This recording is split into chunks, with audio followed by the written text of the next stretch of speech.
Shana Tova.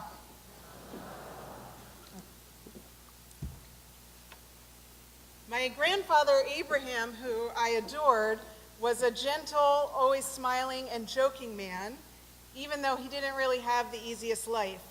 He was named after his father, who died before he was born. He was a musician, but to make a living, he sold vacuum cleaners, worked at Otis Elevator, and had a variety of other jobs. By the time I was born, he had taken his family from Memphis to Dallas to Los Angeles, where he retired, and he still played the violin there. So I took up the violin too as a young child. To encourage me, he would tell me the same story over and over. A man in New York gets into a taxi cab and asks the driver, "Do you know the way to Carnegie Hall?" You all know what comes next. The taxi driver replies, "Practice, practice, practice." Lucky for you, tonight I cannot break out my old violin and perform a big solo, but it has not escaped me that I managed to find a route to take the mic at Fletcher Hall tonight. I'm pretty sure my grandfather would be very proud. This is an extraordinary community, and over Rosh Hashanah, as I looked around and exchanged wishes of Happy New Year with many of you, and again tonight, I experienced such a love for our community, it's hard to express it. As we interviewed candidates over the past year for a new executive director, we heard stories of many, many synagogues. Those stories affirmed how blessed we are here at Bethel. We are numerous and we are growing. We have gained 28 families in the last year and over 100 families in the last 5 years, recently crossing the threshold to host over 400 households in our congregation.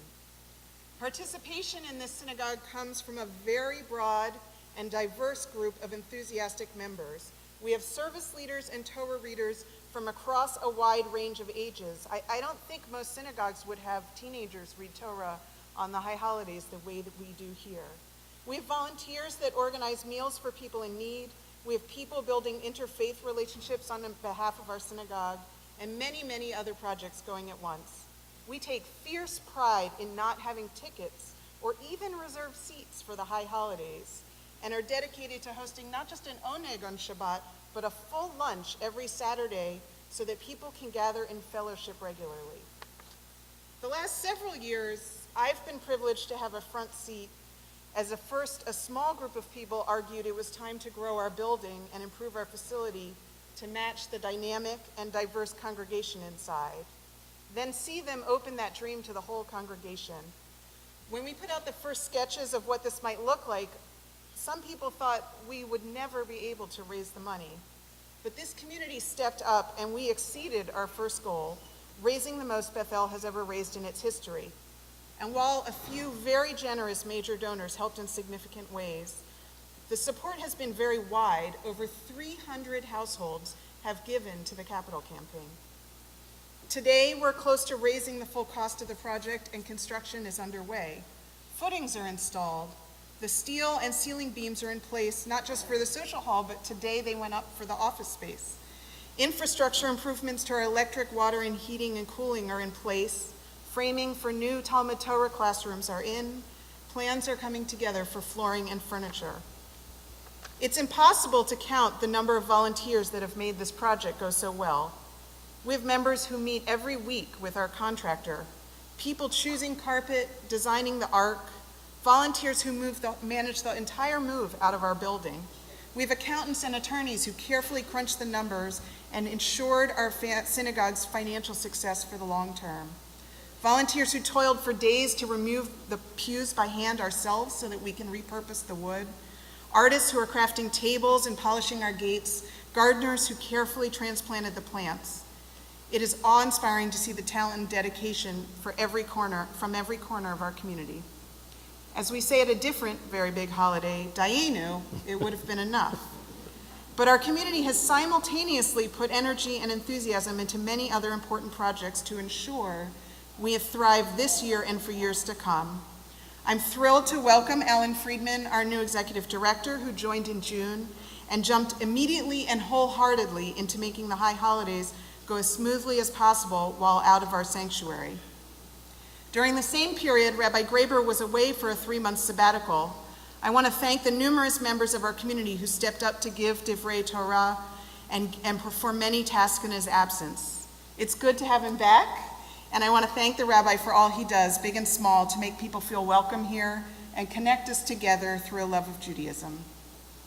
Everybody that's put their time and energy into the construction, the fundraising, the move, the search for our executive director, all deserve tremendous appreciation. I also want to thank our board and committee leaders that are passionate about Bethel and its many parts and give a great deal of time to make this a special place.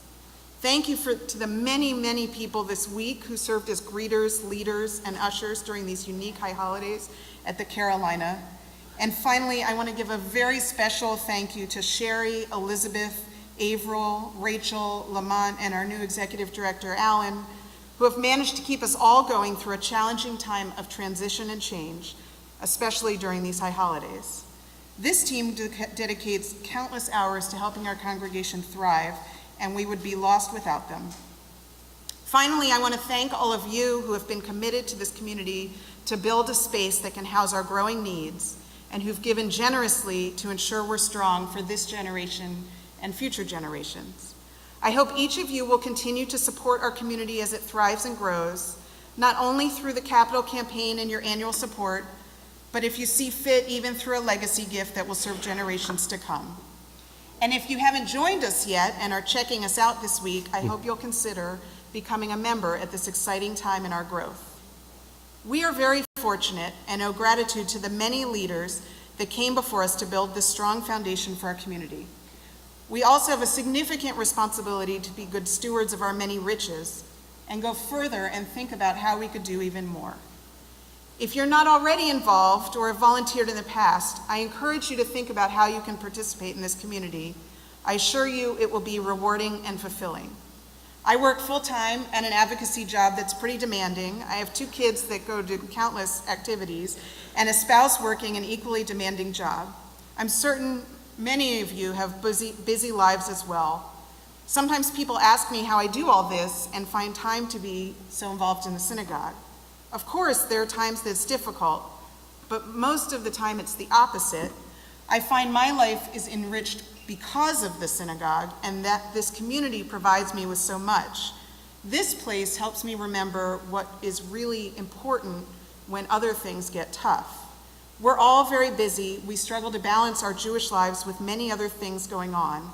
But getting more involved at Bethel will fill you with meaning and purpose, offer a sense of belonging to something bigger than yourself, and provide blessings that perhaps are not available elsewhere.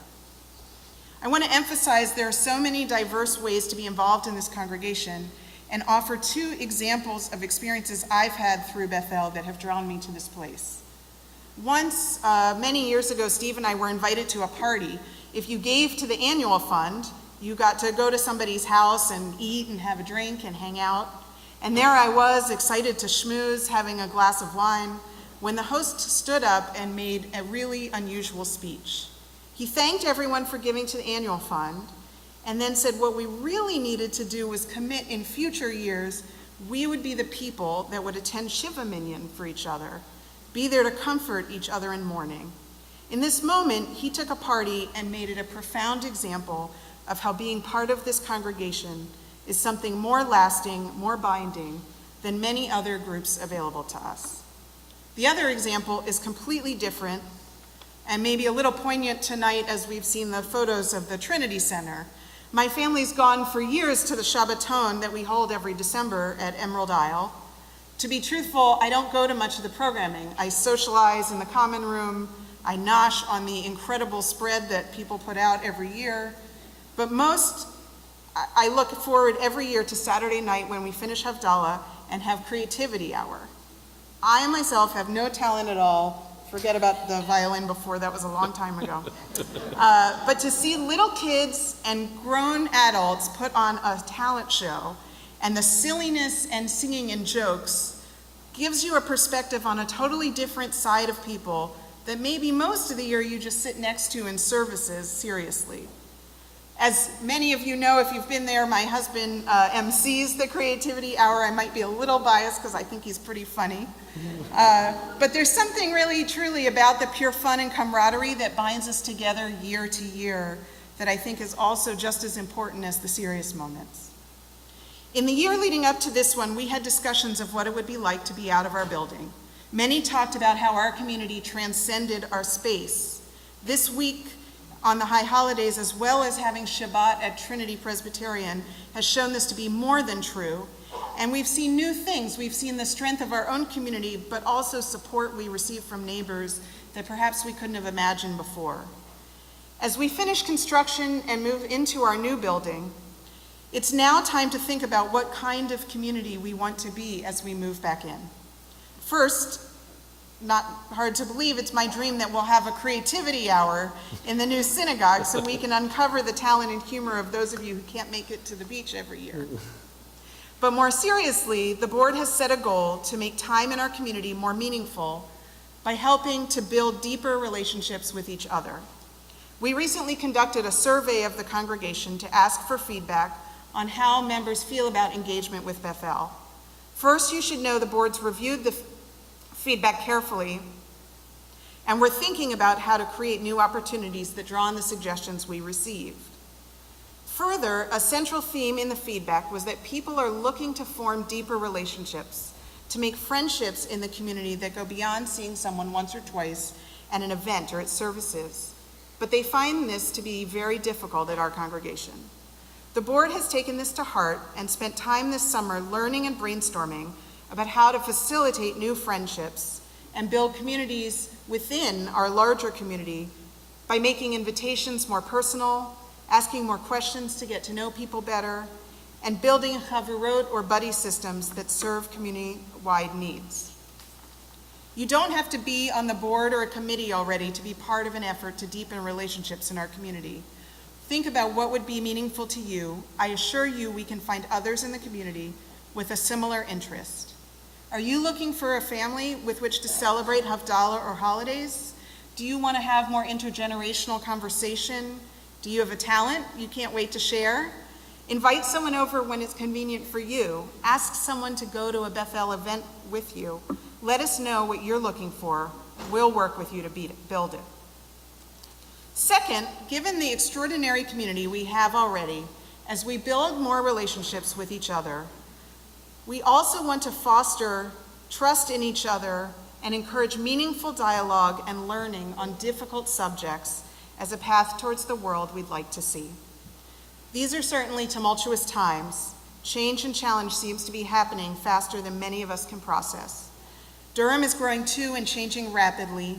Here at Bethel, we regularly get questions about why it's even important to join a congregation.